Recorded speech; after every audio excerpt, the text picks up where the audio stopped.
She walked into a room where legends were forged and giants fell. A place where men, hardened by years of struggle and conflict, spoke in hushed, reverent tones. This wasn't a boardroom or a battlefield in the traditional sense, but a dojo, a place of intense physical and mental discipline. The air was thick with the smell of sweat and the silent hum of focused energy. And into this space she stepped, not with a roar, but with a quiet confidence that was far more deafening.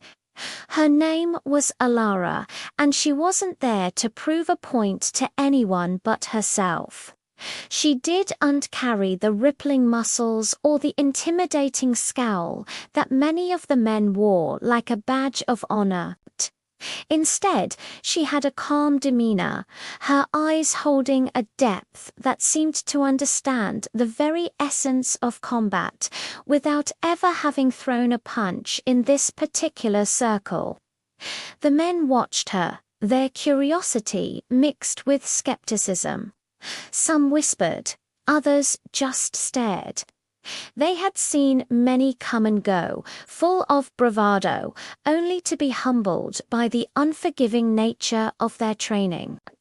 They expected her to be no different. Her first test wasn't a spar. It was a challenge of endurance.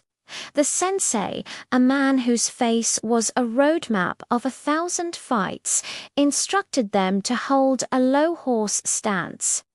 Minutes turned into what felt like hours.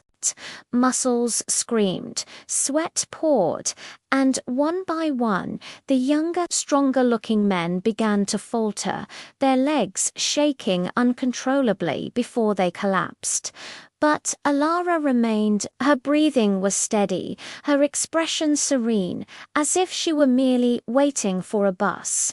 She wasn't just holding a stance, she was meditating within it, finding strength in stillness. The toughest veterans in the room, men who could break boards with a single strike, looked on, their expressions slowly shifting from doubt to respect. Next came the sparring.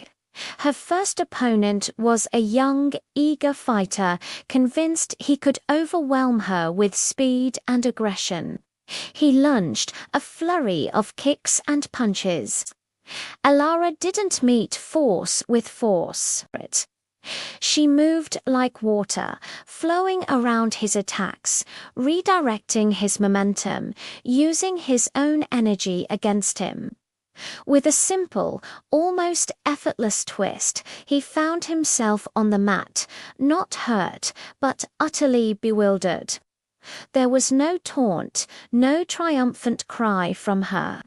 Just a quiet bow of respect before she helped him up.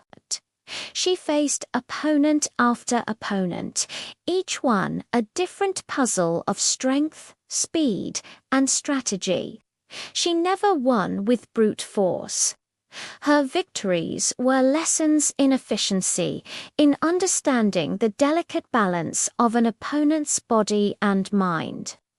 She saw openings they didn't know they had, exploiting a moment's hesitation or a slight imbalance. The whispers in the room died down, replaced by an attentive silence. The men were no longer just watching, they were studying. They saw in her a mastery they had pursued for decades. They saw that true strength wasn't about how hard you could hit, but about how deeply you could understand. Finally, the dojo's most revered fighter, a man who had never been defeated on this floor, stepped forward. He wasn't challenging her, he was inviting her.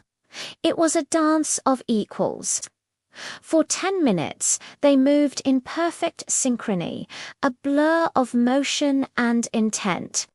It wasn't a fight for dominance, but a conversation spoken in the language of martial arts.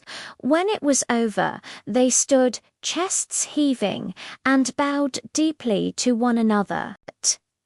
The old master, the sensei, finally spoke, his voice filling the no-silent room. "Power roars," he said, his eyes on Alara. "But true mastery," it whispers. In that moment, Alara had done more than just fight. She had earned silence from the toughest men there, a silence born not of fear, but of profound, unadulterated respect. And that was a victory greater than any match. Thanks for watching. If this story inspired you, don't forget to like and subscribe for more.